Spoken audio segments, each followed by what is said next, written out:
अस्सलाम वालेकुम। आज का हमारा टॉपिक है टाइप्स ऑफ मालिक्यूल्स, यानी मालिक्यूल्स के टाइप्स। हम मालिक्यूल्स को जो है दो कैटेगरीज में डिवाइड कर देते हैं, ठीक है ना। कि एक जो है हम लोग मालिक्यूल्स को डिवाइड करते हैं कि on the basis of number of atoms, ठीक है। मालिक्यूल्स की टाइप्स को कि मालिक्यूल्स की टाइप्स को हम लोग एक तो on the basis of number of atoms की बेस पे पढ़ते हैं कि हमारे पास नंबर ऑफ एटम्स कितना है, और दूसरे हम लोग पढ़ते हैं मालिक्यूल्स की टाइप को on the basis of types of atoms कि हमारे पास किस किस्म के एटम्स मौजूद हैं, उसकी टाइप उसकी बेसिस पे हम क्या करते हैं, टाइप्स ऑफ मॉलिक्यूल को स्टडी करते हैं, ठीक है। तो सबसे पहले हमारे पास आता है on the basis of number of atoms.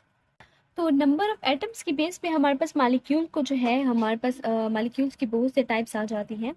तो हमारे पास सबसे पहले जो है मोनो एटॉमिक मॉलिक्यूल्स, दूसरी है डाई एटॉमिक मॉलिक्यूल, तीसरा है ट्राई एटॉमिक मॉलिक्यूल्स और चौथी है पॉली एटॉमिक मॉलिक्यूल्स।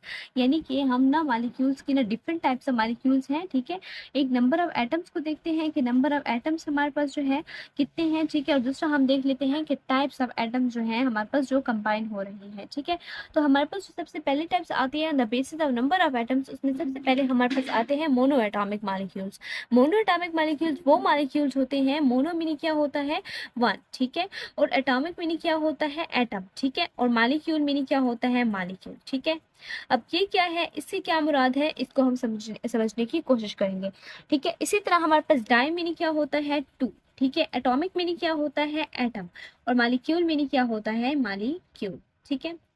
अब थर्ड हमारे पास है try atomic molecule. Try meaning क्या होता है, थ्री। एटॉमिक मीनिंग क्या होता है, एटम। और मॉलिक्यूल मीनिंग क्या होता है, मॉलिक्यूल्स मीनिंग तो मॉलिक्यूल ही होता है, ठीक है। इस तरह पोली मीनिंग क्या होता है, पोली मीनिंग होता है मैनी। एटॉमिक मीनिंग क्या होता है, एटम। और मॉलिक्यूल का मतलब क्या होता है, मॉलिक्यूल का मतलब तो हमारे पास मॉलिक्यूल ही होता है, ठीक है ना। तो अब इन सबको हम लोग डिटेल से समझने की कोशिश करते हैं कि मोनो एटॉमिक मॉलिक्यूल क्या है, डाई एटॉमिक मॉलिक्यूल क्या है, ट्राई एटॉमिक मॉलिक्यूल्स क्या है, और पॉली एटॉमिक मॉलिक्यूल्स क्या है। हमने नंबर ऑफ एटम्स की बेस पे मॉलिक्यूल्स के जो है बहुत सारे लाइक ब्रांचेस में आप समझे कि हमने इनको डिवाइड कर दिया है कि कुछ मोनो एटॉमिक है, कुछ डाई एटॉमिक है, कुछ ट्राई है और कुछ पोली है। तो मोनो एटॉमिक मॉलिक्यूल्स क्या होते हैं, तो सबसे पहले हम लोग देख लेते हैं मोनो एटॉमिक मॉलिक्यूल्स को। Made up of only one atoms, के वो मॉलिक्यूल्स जो कि सिर्फ एक ही एटम से मिलकर बने हो, उनको हम क्या कहते हैं, मोनो एटॉमिक मॉलिक्यूल्स कहते हैं, ठीक है।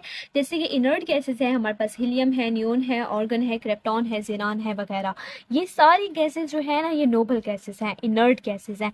ये किसी के साथ भी रिएक्ट नहीं करती, ठीक है। इनके एटम दूसरे एटम्स के साथ कंबाइन नहीं होते। यहाँ मैं आपको एक और बात लिख के दे देती हूँ कि जो हमारे पास मोनो एटॉमिक मॉलिक्यूल्स हैं, इसका जो मेरे पास फर्स्ट पॉइंट है, इसको मैं यहाँ एक्सप्लेन कर रही हूँ कि इनके एटम्स जो होते हैं ना, ठीक है ना, इनके जो एटम्स होते हैं, ठीक है, वो कभी भी दूसरे एटम्स के साथ जो है कंबाइन नहीं होते, ठीक है। कंबाइन नहीं होते, रिएक्शन नहीं करते, ठीक है। ये क्या करते हैं, रिएक्शन नहीं करते। और क्या करते हैं, ये रिएक्शन नहीं करते, ये क्या करते हैं, ये अकेले ही रहना पसंद करते हैं, ठीक है। ये क्या कहते हैं कि बस हम एलोन ही रहें, बस हम अकेले ही रहें, ठीक है ना, हम किसी के साथ रिएक्शन नहीं करते। इनके एटम आपस में जो है रिएक्ट नहीं करते, ठीक है ना। और दूसरा पॉइंट ये है कि ये जो हमारे पास मॉलिक्यूल्स होते हैं ना, इनके ये मोनो एटॉमिक होते हैं। बस हीलियम है तो हीलियम अपने ही इस एटम में ही एग्जिस्ट करेगा, ठीक है ना। नियोन है तो अपने एटम में ही एग्जिस्ट करेगा क्योंकि ये स्टेबल होते हैं, ठीक है। अब ये इस तरह हमारे पास मोनो एटॉमिक है, ठीक है। इनर्ट गैसेस हैं, ठीक है, इनर्ट गैसेस हैं, या इनको हम क्या कहते हैं, इनको हम कहते हैं नोबल गैसेस, ठीक है। इनको हम नोबल गैसेस कहते हैं क्योंकि हमारे पास ये गैसेस क्या होती हैं, स्टेबल होती हैं, और ये किसी के साथ रिएक्शन नहीं करती, और ये अपनी स्टेबिलिटी जो है इनकी अपनी जगह होती है, ठीक है। ऊपर से ये नोबल भी हैं, प्रीशियस हैं, ठीक है, बहुत ज़्यादा, क्योंकि ये रिएक्शन किसी के साथ नहीं करती, नहीं किसी की ज़रूरत नहीं होती, ये इंडिपेंडेंट होते हैं, तो ये अकेले रहना पसंद करते हैं, ठीक है। तो ये मोनो एटॉमिक जो है स्टेट में रहते हैं, जस्ट इनमें एक ही एटम होता है, और ये मोनो एटॉमिक स्टेट में ही एग्जिस्ट करते हैं, इसलिए इनको कहते हैं मोनो एटॉमिक मॉलिक्यूल्स, ठीक है। और जो सिंबल्स होते हैं इनके मॉलिक्यूल्स के भी वही होते हैं जो इनके एटम्स के होते हैं, यानी जो सिंबल मॉलिक्यूल का है वही एटम का है। जिस तरह मेरे पास एक गैस है, फॉर एग्जांपल मेरे पास एक गैस है और उस गैस का क्या नाम है, हीलियम है, ठीक है। अब मेरे पास अब सपोज करें मेरे पास क्या है, मॉलिक्यूल है, हीलियम है। मेरे पास क्या, कौन सा मॉलिक्यूल है, मेरे पास मॉलिक्यूल है हीलियम, ठीक है।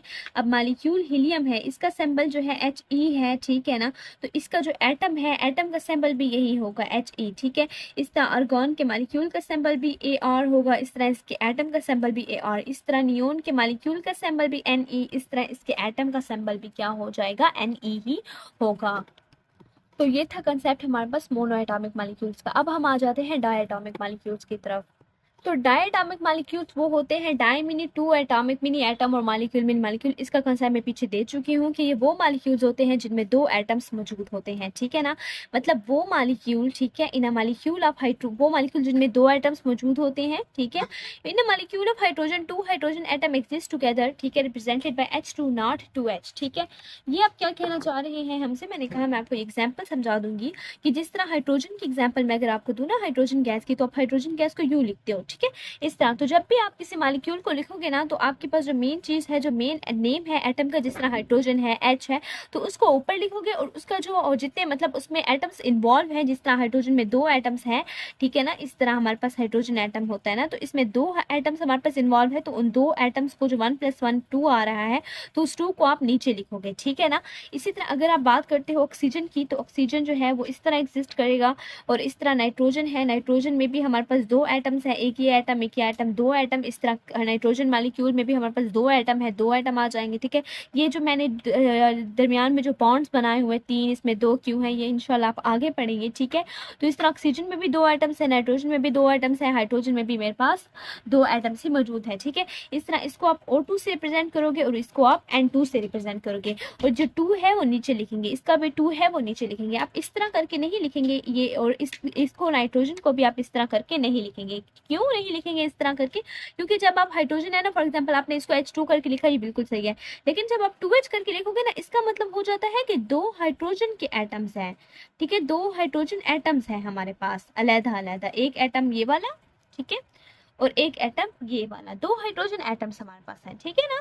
तो इसको ना इस तरह करके लिखना जरूरी होता है, ठीक है, H2 की फॉर्म में इसको इस तरह करके लिखना जरूरी होता है, और इसको भी इस तरह करके जरूरी होता है, इसको भी इस तरह लिखना जरूरी होता है, और आप इसको इस तरह नहीं लिख सकते, ठीक है।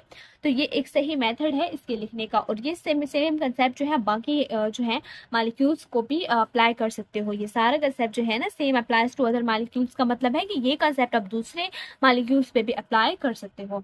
अब थर्ड हमारे पास आता है ट्राई एटॉमिक मॉलिक्यूल्स।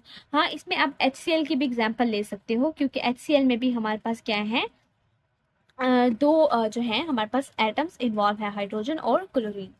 तो दूसरी तरफ आ जाते हैं, हमारे पास तीसरा जो हमारे पास है मॉलिक्यूल्स में आ जाते हैं ट्राई एटॉमिक मॉलिक्यूल्स। अब हम पढ़ेंगे ट्राई एटॉमिक मॉलिक्यूल्स को।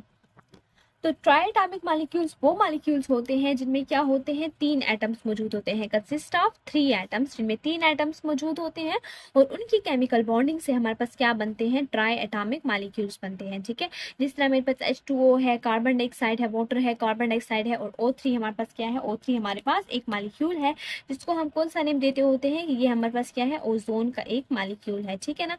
और वाटर है, वाटर में मेरे पास 3 एटम्स होते हैं, ठीक है ना, 2 हाइड्रोजन होते हैं और एक, तो बस वाटर का स्ट्रक्चर कुछ यूँ होता है, बाकी उन सब के हम लोग स्ट्रक्चर नहीं बनाते हैं, ओजोन वगैरह के वो थोड़े कम्प्लेक्स हो जाएंगे, तो बस आपके लेवल के लिए नहीं है, तो इसलिए मैं नहीं बना रही। बस वाटर जो है, वाटर के मॉलिक्यूल का स्ट्रक्चर कुछ इस तरह होता है, ठीक है। और इसी तरह हमारे पास कार्बन डाइऑक्साइड है, वो जो है उसमें तीन एटम्स हमारे पास मौजूद हैं। ओजोन के मॉलिक्यूल में भी 3 एटम्स हैं, वाटर में 2 hydrogen 1 oxygen 3 atoms, carbon dioxide में 2 ऑक्सीजन 1 कार्बन 3 एटम्स, और ओजोन में भी हमारे पास 3 ऑक्सीजन एटम्स हमारे पास मौजूद होते हैं। इस तरह हमारे पास नेक्स्ट एग्जांपल जो है वो हमारे पास है पॉली एटॉमिक मॉलिक्यूल्स की। पॉली एटॉमिक मॉलिक्यूल्स को हम देख लेते हैं कि ये क्या होते हैं, पॉली एटॉमिक मॉलिक्यूल्स, ठीक है। पॉली एटॉमिक मॉलिक्यूल्स हमारे पास वो मॉलिक्यूल्स होते हैं, ठीक है, जिनमें क्या होता है, मैनी मॉलिक्यूल्स, ठीक है। ये वो मॉलिक्यूल्स होते हैं जो कि बहुत ज्यादा एटम से मिलकर बनते हैं, ठीक है। पॉली एटॉमिक मॉलिक्यूल्स क्या होते हैं, पॉली एटॉमिक मॉलिक्यूल्स वो मॉलिक्यूल्स होते हैं जिनके अंदर हमारे पास क्या होते हैं, मेड अप मैनी एटम्स, जिनके अंदर बहुत ज्यादा एटम्स एग्जिस्ट करते हैं, ठीक है, made up of many atoms, इनमें कई एटम्स एग्जिस्ट कर सकते हैं, made up of many atoms, ठीक है, जिनमें कई एटम्स एग्जिस्ट कर सकते हैं। वो कौन से मॉलिक्यूल्स होते हैं, वो हमारे पास पॉली एटॉमिक मॉलिक्यूल्स होती हैं, और इनके एग्जांपल्स में हमारे पास वो मॉलिक्यूल्स जिनमें बहुत ज़्यादा एटम्स एग्जिस्ट करते हैं, ठीक है, जो बहुत ज़्यादा एटम्स की कॉम्बिनेशन से मिलकर बनते हैं, उनको हम पॉली एटॉमिक मॉलिक्यूल्स कहते हैं, poly mini many atomic mini atoms, ठीक है। और इसकी एग्जाम्पल हमारे पास शुगर की है, ठीक है, शुगर का हमारे पास फॉर्मूला क्या होता है, C12H22O11।